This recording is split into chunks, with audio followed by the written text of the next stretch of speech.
Tyler, short press conference from Jerod Mayo, but we get the answer to the question that we all had been wondering about. What is your immediate reaction to the news? Yeah, very short press conference, about 90 seconds, opening statement, 2 questions and out. But as you said, the story is that Jacoby Brissett is going to be the starting quarterback for the Patriots in week 1. And also, Mayo kind of indicated that he was listing it as the season. So, under no uncertain terms, it looks like it's going to be Jacoby Brissett's show for the 2024 season outside of some injury or things like that. And Drake Maye will be QB2. In terms of instant reaction, not necessarily a big surprise. I think Mayo kind of tipped his hand yesterday saying, what's good for the team today isn't necessarily what's good for them down the road, kind of giving us that little nugget that it could possibly be Jacoby Brissett because it's good for the team in the present moment, and Drake Maye is more of their future. But overall, we've seen that Jacoby Brissett started the spring, played most of the summer as the starting quarterback. I've reported on CBSSports.com that he's been taking most, if not all, of the starting reps in terms of being in front of the first-team offensive line throughout the spring and the summer. We did get a late surge from Drake Maye, played well in the preseason, no doubt. But overall, it was tracking that Jacoby Brissett was going to be the week 1 starter. It felt like the plan going into training camp in the offseason was that it was going to be Jacoby Brissett as the week 1 starter. And ultimately, we kind of took a few detours, kind of a windy road, but ultimately we get back to that same destination. Yeah, and let's get to the windy road part of it. Why do you think Jerod Mayo made us wait to announce this decision? Yeah, a little bit interesting, right? I do think that, as much as we talk about the lumps of a rookie quarterback and what he may or may not look like in year 1 and going through those rough stretches, I think the same can be said for the lumps of a first-year rookie head coach. And I think that's kind of what we saw here from Jerod Mayo. Kind of contradicted himself a few times this summer as it relates to the quarterback competition. And so I think things kind of got sticky there for a moment because there were times where he's saying, Jacoby Brissett's the starter. And then he kind of says, well, Drake Maye's been our best quarterback in camp thus far. So you're kind of trying to figure out what he means and trying to figure out what that means for the Patriots in 2024, specifically week 1. And so I think it's kind of just him going through those lumps and trying to figure his own coaching style out because it's tough to coach a team for the first time. And on top of that, you're throwing somewhat of a quarterback controversy because Drake Maye made it so. His play did make things a little bit hairy there for Jacoby Brissett in terms of his week 1 job because he played so well over the last, say, 2.5, 3 weeks of the summer in terms of the preseason as well. So I think a part of it is the inexperience of the situation for Jerod Mayo as to why we kind of took this weird turn. But ultimately, I do think that this is the right decision for Brissett to be the week 1 starter. And to follow up on what you were just talking about as it's related to Drake Maye, do you think there could have been anything more that he could have done in the preseason to win this job for week 1? Or do you think this was probably already decided before the preseason? Yeah, I think this was predetermined, as I said. I do think that when they signed Jacoby Brissett, it was with the understanding that they were going to take a quarterback at the top of the NFL draft, whether, whoever that may be, ultimately ended up being Drake Maye. And the plan was that he was going to be that traditional veteran stopgap quarterback for the foreseeable future, whether that's, again, the first month of the season, the entire season, and then at some point the reins go to Drake Maye. And so, yes, Drake Maye kind of made it difficult towards the end. I think that was pretty much the plan from the jump, and then Drake Maye's play did at least introduce that conversation of when is this happening? Is this going to happen sooner rather than later?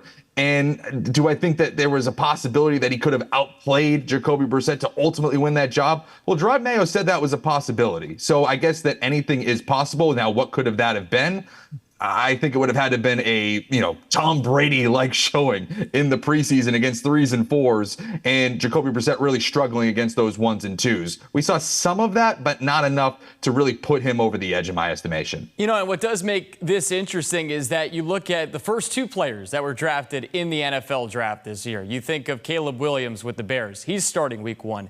Jaden Daniels with Washington. He's starting week 1. But as we are talking about today, it's Jacoby Brissett and not the number 3 overall pick getting the start as quarterback in week 1. I thought it was interesting. Jerod Mayo said in his short press conference today that, quote, there were a lot of factors that led to the choice.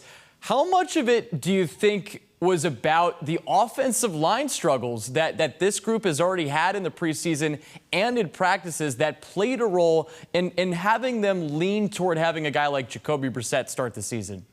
Yeah, I think it's a big deal, especially when we've all talked about the struggles along that offensive line, and not only about struggles, but now we're talking about health with Vidarian Lowe, City So dealing with some injuries, not to be too serious, but still the guys that you think are part of the top 5 are now possibly dinged up as we get to week 1 on top of poor play. That's a tough situation to throw a rookie quarterback in. You look at Chicago, you look at Washington, there's already ready-made structures there for the most part. The Patriots, they're a rebuilding team. I don't think they're as far along in terms of the depth of the roster as to those teams. And not to say that, those teams could make huge splashes in 2024. That remains to be seen. But overall, the structure of those organizations, specifically the receivers at the skill positions, the offensive line, it's a little bit more concrete. For the Patriots, there's still a lot of questions there. So when you combine those questions along the offensive line, and I thought it was interesting, Alex Van Pelt talked about Jacoby Brissett, saying that he's a little bit farther along in terms of knowing the offense naturally because he's played in it before, can understand the protections that he can make at the line of scrimmage and things like that Drake Maye will get there eventually, but for a rookie, that's tough to implement on week 1 and to be fully versed in it right out of the chute. So to me, the offensive line is a huge piece to this equation because at least, and it's tough to be crass here, but you don't want to have Drake Maye go under siege like that. You're more willing to let Jacoby Brissett take those hits than you would your number 3 overall pick in Drake Maye. Yeah, so it is Jacoby Brissett who is named the starting quarterback here for the Patriots. Jerod Mayo making that announcement today. And that's one of several newsworthy moments of the week for the Patriots. Of course, they made roster cuts this week as well. Bailey Zappi, he was the headliner among the roster cuts. But what stood out to you the most about the cuts that the Patriots did make?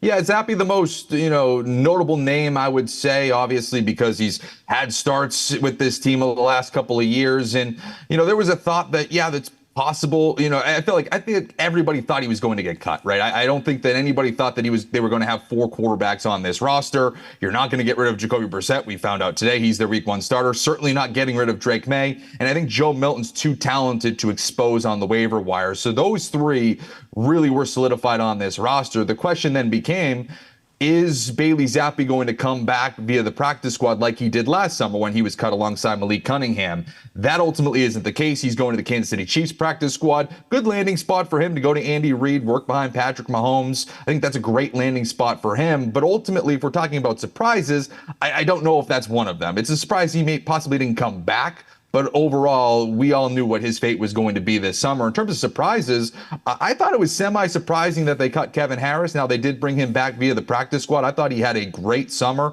really tough, hard runner. I think he's someone that will be elevated into the active roster on various game days. So that's something to keep an eye on. And then the release of Jalen Reagor yesterday. This was post-cuts. He did make the team for a moment. They had 7 wide receivers on the roster, but losing Jalen Reagor, I think, was an interesting one because we talked about this a lot, right? We talked last week that I had Tyquan Thornton off the roster because I had Jalen Reagor and Kayshon Boutte in there. Reagor, I valued his capabilities in terms of the kickoff returns, and Boutte, I just kind of wanted to tap into that talent a little bit more. They end up keeping Thornton and Boutte, and I think that speaks more about Marcus Jones. I think Marcus Jones is going to be your kick and punt returner this season, and Jalen Reagor kind of just falls out of that equation. So surprising, but things are starting to come together on this roster. Yeah, and as it's related to the roster, one with this, Tyler, if you had to describe this roster, now that we know the 53-man roster, how would you do so?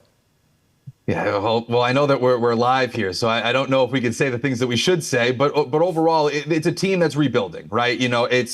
It's not a team that's going to go to the Super Bowl. It's not one of these teams that has the banners hanging at Gillette Stadium at the moment. They are a team that were, 4-13 a year ago. They have a number 3 overall pick that's going to work in the shadows. They have a veteran, Jacoby Brissett. They have some intriguing pieces at the wide receiver position, but it's a developmental roster. That's really what it is, right? They have the defense that could possibly be tough for these opposing quarterbacks on this tough schedule, but overall, when you look at this team, you say, they're probably a year or two away, if Drake Maye hits, from truly being in that contention. They still need some blue chip players. Obviously, losing Christian Barmore and Matthew Judon for various reasons is hurting that defense, but you're going to be intrigued to watch Christian Gonzalez. You're going to be intrigued to watch Jalen Polk and Javon Baker. Obviously, if and when Drake Maye gets in there, you're going to want to watch him. How does this offensive line unfold? So there's storylines here that are worth watching, but in terms of where they're going to kind of come together and can be competitive this season,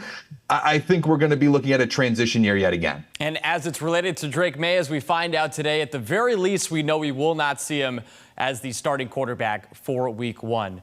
Tyler Sullivan of CBS Sports, thanks as always for the time. Thanks for joining us.